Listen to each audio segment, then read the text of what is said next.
JRPGs have been with us through every single console war and hardware leap, adapting, mutating, and sometimes stubbornly refusing to evolve. And today I want to look at that, all the consoles, all of them, that have come and gone over the years, and then focus on the very first JRPG that was ever released on it. Whether they're good, bad, or just straight up like an unplayable dumpster fire, they all did add something to the JRPG legacy that we all do know and love. So I do think that this deep dive is definitely worth a sub as I continue to level up with your help. So now, let's go on through all these kind of slow, weird, broken, and sometimes even brilliant JRPGs. Before Dragon Warrior hit the scene, JRPGs were just all sorts of jank. And 1 year before that hit, Miracle Warriors on the Master System showcases the jank that we all had to put up with. Games like these don't really exist anymore, and there's good reason for that. They're just not that much fun. It's kind of like Sword of Hope with first-person exploration and basic turn-based combat, and there's a teeny tiny map over in the corner that you're always going to be looking at to see where you're going, while the other 75% of the screen is just kind of useless. It's hard, it doesn't hold your hand, the grind is real, and while it is groundbreaking in its own way, it's pretty much unplayable today. From there, Dragon Warrior on the NES brought RPGs into the mainstream and really streamlined what we should expect from them. A friendly overworld, colorful towns, and an addictive world to explore that is open right from the get-go, so the world really is your oyster. The turn-based battles are quick, and the sense of progression, unlocking better gear, learning spells, and reaching new towns, made that grind worth it. I was hooked to this game as a 7-year-old kid, and it single-handedly really made me fall in love with the genre, and I will always be thankful to it for that. Later on the same year that Dragon Warrior hit, the Sega Genesis made its debut with Sword of Vermilion, but apparently they didn't get the Dragon Warrior memo, because this thing is disjointed. You have overhead exploration in towns combined with real-time combat, but then, whenever you get into a boss fight, it becomes first-person? The story's also nonsensical, but at least the gameplay variety keeps things interesting, since it is kind of like an action RPG, but then it turns into a first-person dungeon crawler whenever you're in the dungeons. It's just really kind of odd. Now, while we typically think about the console wars as being strictly between Sega and Nintendo, you will see that in the 90s there were a bunch of different companies entering the gaming market.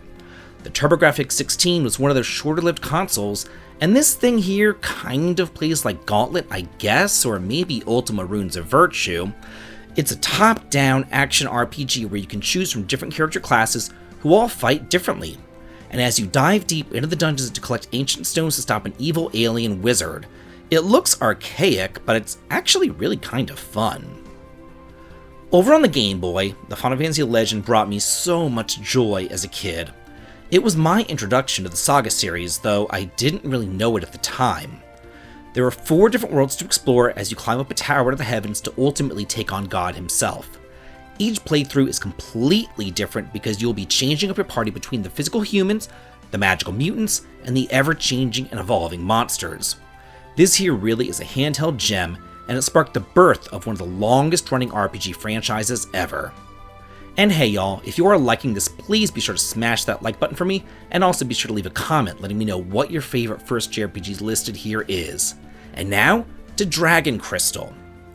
To compete with Nintendo's Game Boy, Sega put out the Game Gear, and Dragon Crystal followed soon after. It's a roguelike where you explore randomly generated dungeons filled with monsters, traps, and loot. Its action-based combat is very basic, which is to be expected for the time. Good thing that the Game Gear did eventually go on to have some pretty neat and unique RPGs on the system, and then you could just kind of forget that this one ever existed. Now, the Neo Geo wasn't exactly known for its RPGs, they instead really focused on side-scrolling brawlers, but I didn't want to leave this console off the list, so I am going to include Crossed Swords here. It's a pseudo first-person action RPG where you play as a knight holding the line against waves and waves of monsters, blocking and countering in real time while managing your stamina and your equipment. There's even a 2-player mode, so it's pretty dang sweet. Over on the SNES in 1991, we did get Draken, but I don't really think that that's a true JRPG because it really evolved from computer RPGs instead. So the crown then goes to Square's masterpiece, Final Fantasy II, which is now known as 4, and I personally just adored it. The music is haunting, and I still listen to the soundtrack even today. And in the same way that Dragon Warrior molded the genre over on the NES, Final Fantasy IV was the benchmark for all the RPGs to meet over on the SNES. You'll be following Cecil's journey from Dark Knight to Paladin in a story packed with sacrifice, betrayal, and redemption, along with an active time battle system which makes the combat even more exciting. This here was the first time that RPGs really made me care about the characters. Each of them had their own personalities and stories, and it still remains a cornerstone of the genre even today. Not one to be left behind by Nintendo, in 1993, Sega put out the Sega CD, and Lunar Silver Star marked a major leap forward in presentation, combining a heartfelt coming-of-age story along with voice acting, animated cutscenes, and an emotional soundtrack. Combat is tactical turn-based, and the world is just a joy to explore. Not only that, but the characters, they're just the best. While many other RPGs were, super serious at the time, Lunar instead showed that you could have fun and humor in your RPGs too. Moving on into the early 3D era over on the Sega Saturn, Virtual Highlight attempted to bring classic dungeon crawling into a new dimension, but it stumbled hard. They digitized live-action sprites and then created a randomized world of flat-shaped polygons, and I'm sure it was just too ambitious because, it all looks like crap. Not to mention the sluggish controls and the awkward combat too. All the exploration just feels so aimless and pointless because, it's all just randomly generated, so there's nothing meaningful to even discover. Honestly, the whole thing plays more like a tech demo than a fully realized RPG. Now, I can hear all of the younger viewers screaming in unison right now saying, "What the fuck is the 3DO?" Well, that's how you know a console is obscure. From the forgotten corners of its library comes Lucien's Quest, a strategy RPG where you explore a whimsical world as Lucien, a young mage on a quest to break a curse. You can tell that it's kind of struggling to even perform on this thing with its choppy visuals and low frame rates. But it's not only the first RPG on the system, it's one of the very few RPGs on the entire thing, and it's really rather shocking that it's never been ported on over to anything else, and because of that, it does remain a forgotten classic. Although Beyond the Beyond came out in 1996, I personally didn't buy a PlayStation until Final Fantasy VII came out the next year. And by that point, this poor game was already in the bargain bin for $5. So of course, I had to go ahead and pick it up. And even though it was on a 32-bit system, you'll be excused for thinking that this was an SNES game because, look at it. Yeah, it has a basic bitch story about becoming the chosen hero and saving the world from the Dark Lord, but most people didn't really get to experience the story because they quit, because it's just so ridiculously hard. And then, whenever you finally get a good character, he then gets cursed for half the frickin' game. Despite all that though, it's actually still kind of like a guilty pleasure of mine. I don't know why, but I just like it. Gosh, this thing looks like a piece of shit. It's no wonder that the Jaguar crashed and burned like it did. By this point in the late 90s, the name Atari was pretty much, gamer poison and just a joke. And Towers 2 Plight of the Stargazer did nothing to help that. It's the first-person dungeon crawler, yet instead of turn-based combat, like most Wizardry clones, it has real-time combat and puzzle solving. And the graphics kind of look like Ultima, I guess, so it's not exactly a JRPG, but, I did want to include it here rather than, just leave the Jaguar off this list entirely. Nintendo suffered a lot after Square jumped ship on over to the PlayStation, and JRPG fans on the N64 were then left in the lurch. And Quest 64 did not help matters. It is a minimal, undercooked experience that disappoints on almost every front. Its world, while technically expansive, is sparse and empty, and filled with nothing but repetitive battles and a spell system that seems cool on the surface. You make spells by combining up elements, but in practice, all you really need to do is focus on water and earth and you'll be just fine. This thing here set an extremely low bar for arguably Nintendo's worst console ever. Did any of y'all ever have a Neo Geo Pocket Color? Yeah, neither did I. So I pulled out the good old emulator for this one.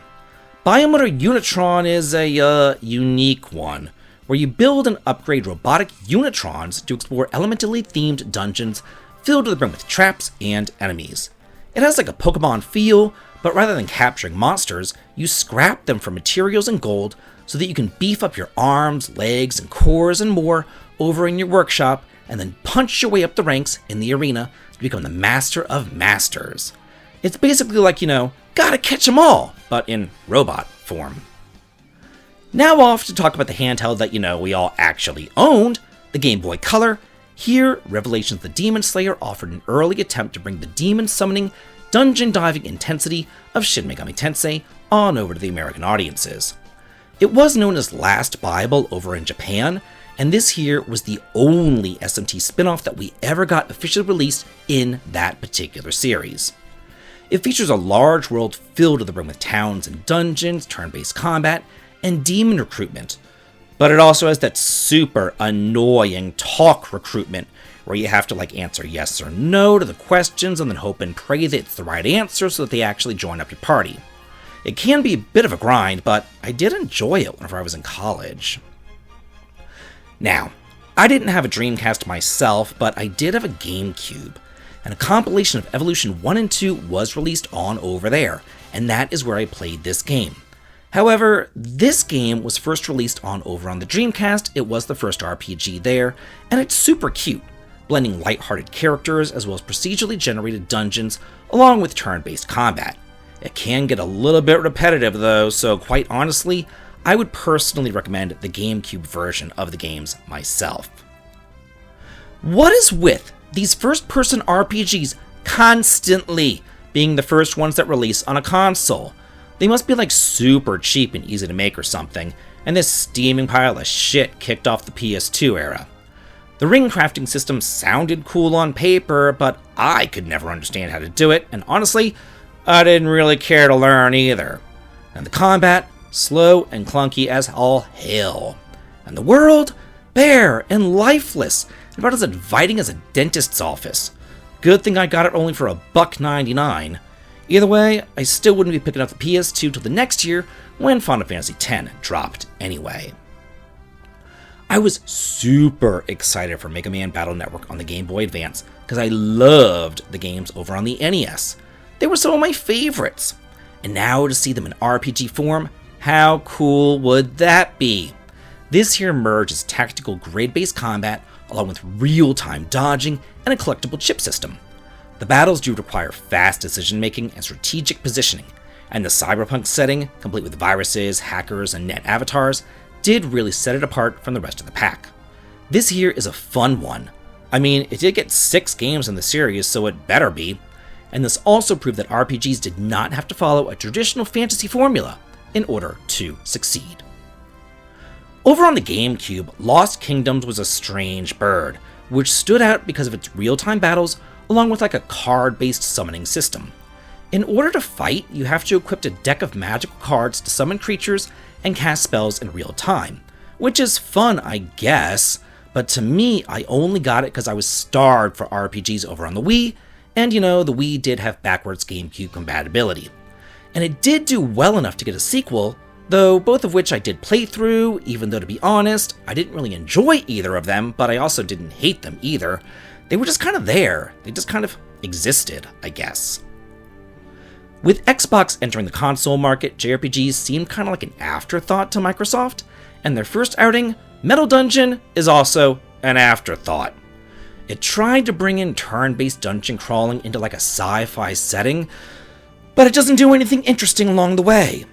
You command 5 blank slates through random frickin' dungeons, which again to me just screams laziness, and then they're filled to the brim with robotic enemies. It's kind of like a futuristic wizardry. It's too bad that everything's just so frickin' boring. It's just a big old loop of monotony. And after that failure, I guess Xbox just kind of quit trying in the JRPG department. At least on this system it did. As the first RPG to hit the DS in North America, I had super high expectations for Lunar Dragon Song. Too bad this shit stain didn't meet one single one of them. You can't target during the turn-based battles, running might as well be like poison, and then you're forced to choose between experience or gold after each fight, like why? And then your weapons break, and if you want to run from the battles, you have to blow into the DS's microphone? What in the world is that? It's like they took everything that people hate and threw them all together with that shitty-ass frickin' game. If this thing wasn't named Lunar, no one would have even played the stupid thing. It would have been forgotten in the dumpster bin of history where it needs to stay. I remember whenever the Tier of Vermilion first came out. I had just moved to Nevada, and all my consoles were still in storage, so all I really had was my DS and my PSP. So I went on down to the local GameStop, and I saw these 3 Legend of Heroes games, and I picked them all up, all 3 of them, for less than $10. And after playing through them, I know why they were so cheap. The Trails series? These things are not. The main draw here is the story, but that takes forever to unfold. The dialogue's all over the place, and the absurdly bad machine translation didn't help anything either. The whole thing's just incomprehensible, and I really, really do wish that Falcom would take these games and really remake them into some sort of compilation and release them west with a good translation. Gosh, this game. Enchanted Arms is the first JRPG for the PS3, and I remember being really excited to finally get a JRPG starring an out and proud, openly gay man. But that's not exactly what we got. I'm not going to be spoiling anything here, but the whole thing just ended up like leaving a bad taste in my mouth. Other than that though, it is a serviceable, traditional turn-based RPG with grid-based combat and golem collecting. And it also marks From Software's first foray into the RPG world, so that's kinda cool too. Now on over to the Wii. The first one that we got here was Super Paper Mario, which is divisive to say the least. It ended up ditching the turn-based battles and opted instead for platforming and puzzle solving, while still keeping its RPG heart intact. Personally, I did enjoy it, but it was also probably like the last Paper Mario game that I did enjoy, before they really went off the deep end. I thought that flipping between the 2D and the 3D modes added some depth, and the characters were laugh-out-loud funny. It is full of personality and creativity, with systems that feel fresh even years later. Blue Dragon was one of the games that I personally bought my 360 for, and I'm glad that I did, because this here is a solid comfort food JRPG. It's not groundbreaking, but it's something familiar that I can keep on coming on back to. It has classic turn-based combat, an overworld map, treasures scattered around, traditional dungeons, and vibrant anime visuals, courtesy of Akira Toriyama of Dragon Quest fame. Not only that, it has job classes too, and we all know how much I love those. Now on over to the 3DS, I think that companies learned that they could get some good games out quickly, if they just kind of like remade and ported over some of their older games. So enter Devil Survivor Overclocked, an upgraded version of the original Devil Survivor, which is kind of like Persona meets strategy RPG with SMT Demon Fusion 2 for good measure. It's really the best of all worlds here, and the branching storylines deliver one of the most intense and rewarding RPGs on the system. I mean, each choice could potentially close off paths or even doom characters. I love games where choices actually matter. Oh look! Another upgraded port! See what I'm saying? Disgaea 3 on the PS Vita delivers everything that you would expect from this series. Insane damage numbers, tactical grade-based combat with ridiculous amounts of depth, and enough grinding potential to power a small country. It is equal parts strategy RPG and anime comedy, and the Vita version adds all of the DLC and extra content, really making it the definitive way to dive into Mao's obsessive quest for power and his hilariously dysfunctional school of demons. Now, while the Xbox 360 had a few JRPGs, the Xbox One just seemed to kind of like, get whatever the PS4 got too, with little to no exclusives. And because of that, the first RPG released on the Xbone was Child of Light, which is absolutely gorgeous. At its core, this is a side-scrolling RPG where exploration feels like a whimsical ballet. You float around as Aurora, dodging traps, solving puzzles, and cracking open chests. But the real meat here is in the turn-based combat, which is kind of like Grandia, because your attacks are all about timing and interruption. Time your attacks right as they're about to act, BAM! You will cancel their turn. This here is a great debut title. It's too bad that the sequel, though, was quietly cancelled. Ugh! Hated it! Natural Doctrine on the PS4 is the Dark Souls of strategy RPGs. But, well, that might have worked for action RPGs, with much quicker combat. Dark Souls really doesn't work for strategy RPGs, where you can fight for literally hours, only to wipe and have to redo the entire thing all over again. It's just brutal, and there's no redeeming qualities for it. Even the Japanese players absolutely hated it, so they later instituted an easy mode patch, which is still just so ridiculously hard. I don't know what they were thinking. The whole thing's just like a steaming dumpster fire that they pushed out the door in order to be, first. Over on the Wii U, Tokyo Mirage Sessions FE fused the style of Persona with the lore of Fire Emblem, and transformed a cast of rising pop idols into demon-fighting heroes in a vibrant, music-powered world. The combat system is fast, flashy, and centered around chaining stylish combos called sessions, and the dungeons are cleverly themed, and the story balances heart, humor, and spectacle. It's a campy, colorful RPG full of charm and surprisingly deep mechanics, and it still stands out as one of the Wii U's best RPGs. Not that that's really hard, since, they really didn't have all that many. Whatever happened to Tokyo RPG Factory? They put out some really cool old-school games that I just loved. First among them was I Am Setsuna, which was a launch title for the Nintendo Switch, and it took massive inspiration from Chrono Trigger, with multiple party members, double and triple techs, and a heart-wrenching story revolving around sacrifice. However, whereas Chrono Trigger was really very upbeat and happy, I Am Setsuna is an extraordinarily somber journey, as you traverse a cold, wind-swept, ice-encased landscape and then listen to haunting piano tunes the entire time. Believe it or not, the Xbox Series X and S debuted with a full-blown turn-based RPG, Yakuza Like a Dragon.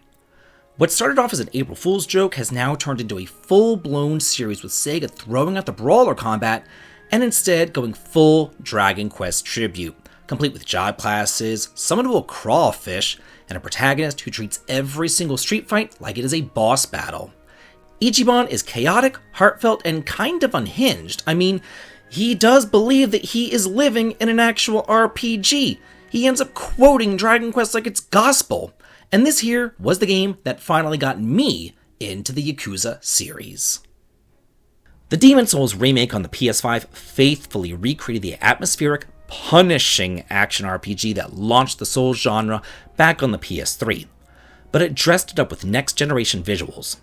For those unaware, these are slow burns with methodical, high-stakes combat, minimalist storytelling, and an unforgiving level design. So yeah, it's not for everyone. So at least this remake refined some of the original's rougher edges, so fans of the Souls games will love it, but it's still just not for me. And finally, the latest console launched is the Nintendo Switch 2, and the Brave the Default remaster launched right alongside it, which brought the beloved classic out of 3DS jail. I absolutely adore this game. You have 4 party members, turn-based combat, a lush, vibrant world map that you could explore with an airship within the first couple of hours. The Brave default combat system makes the combat lightning fast, and I definitely hope that this leads to more games in the Bravely series. So there you have it. From pixelated dungeon crawls to gorgeous dreamscapes, JRPGs have marched through every console generation, sometimes evolving, sometimes stubbornly refusing to budge, but that's the charm. Whether broken, brilliant, slow, or weird, they all beat with that deeply human pulse underneath the menus and the magic. Every game here, good or bad, added to that legacy, and as long as there are crystals to save, tragic teens to angst over, and battle systems to break, JRPGs are not going anywhere, and neither am I. So be sure to hit that like, drop a comment telling me which one is your favorite, and as always, have a good day.